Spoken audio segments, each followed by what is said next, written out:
हा क्वेश्चन बघा आता काय दिलेला आहे. For a real number x greatest integer function दिलेला आहे तुम्हाला, एक्स जो आहे तो, आणि व्हॅल्यू ऑफ तुम्हाला greatest integer of 1/2 plus greatest integer function 1/2 plus 1/100 1/2 plus 2/100 अशा टर्म दिल्यात सिरीजमध्ये, त्याचं सम केलेलं आहे. याची व्हॅल्यू तुम्हाला फाइंड करायची. ठीक आहे. आता बघा इथं काय करावं लागणार ते. ग्रेटेस्ट इंटिजर 1/2 ची व्हॅल्यू जी आहे ना, दॅट इज ग्रेटेस्ट इंटिजर 0.5 आहे. याची व्हॅल्यू आपल्याला किती मिळणार बघा. 0.1 जे आहे ना, ते 0 आणि 1च्या इन बिटवीन आहे. म्हणजे त्याचा इंटिजर जो घेत आहे ना, तो लेस दॅन ऑर इक्वल टू हा इंटिजर येणार. तर याची व्हॅल्यू किती येणार बघा, 0 येणार. ओके, म्हणजे ही व्हॅल्यू टेंडिंग्स टू किती येणार, 0 येणार. आता 1/2 मध्ये प्लस 1/100 केलेलं आहे. आता आपण मग बघितलं की 1/2 म्हणजे 0.5 and 1/100 that is 0.01. म्हणजे ही सुद्धा व्हॅल्यू तुमची 0.51 समथिंग येणार. म्हणजे लाईज बिटवीन सुद्धा 0 आणि 1च्या इन बिटवीन होणार. त्याचा सुद्धा इंटिजर किती येणार, 0 येणार. असं कुठंपर्यंत जाईल बघा. आता समजा तुम्ही अनेक व्हॅल्यू घेतला 1/2 प्लस 2/100, तरी बघा 0.5 प्लस 0.20 येईल का बघा. 0. इथे काय येईल बघा, 0.02 येईल 2/100.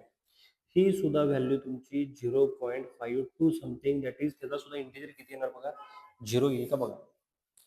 तर ह्या ज्या व्हॅल्यू आहेत ना, त्या वाढत तुम्ही कुठं जाऊन घेतला बघा, 1/2 प्लस 49/100 घेतलं, 1/2 प्लस 50/100 घेतला,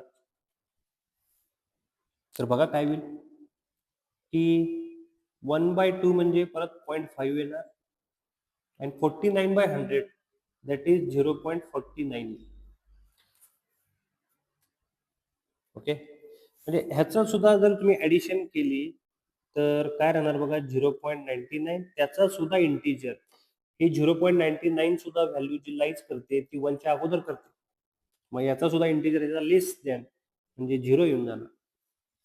म्हणजे बघा 1, 2, 3 अप टू 49/100 पर्यंत जरी व्हॅल्यू घेतली तर या सगळ्यांचा जो इंटिजर आहे तो 0 झाला आपल्याला. ठीक आहे. आता याच्या पुढे बघा 1/2 प्लस 50/100 दॅट इज 1/2 म्हणजे 0.5. हे सुद्धा तुमचं किती येणार बघा, 1/2 म्हणजे 0.5 आलं. तर याचा जो सम केला तर 1.0 म्हणजे 1 इंटिजर आहे, त्याची व्हॅल्यू किती आली बघा, 1 झाली. म्हणजे आता इथं ट्विस्ट झाला. म्हणजे काय बघा की 49 पर्यंत तरी तुमचं 0 चालू होतं. आता 50 पासून जसं ऍड करत गेलात तुम्ही तर तुम्हाला 1 1 मिळत जाईल का बघा. 1/2 plus 50 1/100 that is he value सुद्धा तुमची 0.5 येणार. आणि इथं सुद्धा जर बघितलं तुम्ही तर 0.51 झालं. याचं जर तुम्ही ऍडिशन केलात तर ऍडिशन करून बघा, 0.5 0.50 अँड 0.51 हे 1 हे 0 आणि 1 पॉईंट समथिंग येईल. मग 1 पॉईंट समथिंगचा ग्रेटेस्ट इंटिजर म्हणजे व्हॅल्यू काय येणार बघा की 1 आणि हे 2. ठीक आहे. 1.01 म्हणजे 1च्या पुढे लाईज करणार. मग त्याचा ग्रेटेस्ट इंटिजर कोण येणार, 1 येणार. म्हणजे ही सुद्धा व्हॅल्यू किती झाली, 1 झाली का बघा. मग ही व्हॅल्यू वाढत वाढत वाढत वाढत जर गेली तुमची क्वेश्चन मध्ये तर हे ऍक्च्युली जायचंय कुठेपर्यंत बघा, 1/2 प्लस 99/100 पर्यंत जायचं.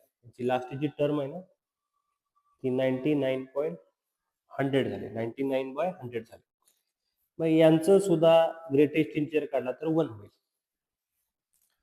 ठीक आहे. म्हणजे काय झालं बघा, 1 to 49 50 51 to 99 इथंपर्यंत सगळ्यांचं जेव्हा तुम्ही 1/2 1/100 2/100 जेव्हा घेताय त्यावेळी त्यांचा सगळ्यांचा ग्रेटेस्ट इंटिजर जो आहे तो 0 मिळतो. आणि ज्या वेळीपासून तुम्ही 50/100 घेताय, 51/100 घेताय, असं अप टू 99/100, 99/100 प्लस 1/2 जर घेतला तर ह्या सगळ्यांचा इंटिजर तुमचा 1 येतो. मग आता हे असं तुमचं कितीपर्यंत झालं? तर ह्या जर क्वांटिटी तुम्हाला हे किती टर्म्स आहेत ह्या जर बघायच्या असतील तर तुम्ही अरिथमेटिक प्रोग्रेसची nth टर्म सुद्धा बघू शकता की त्या किती टर्म्स आहेत. तेवढंच तुमचं समजणार कारण 1 1 1 1 मिळत जाईल ना, बरोबर ना? अशा किती टर्म्स मिळतील? तर अशा तुम्हाला टोटल 50 टर्म्स मिळतील का बघा. म्हणजे त्यांचं सम जे आहे ना ते 50 येऊन जाईल. That is option number D is correct.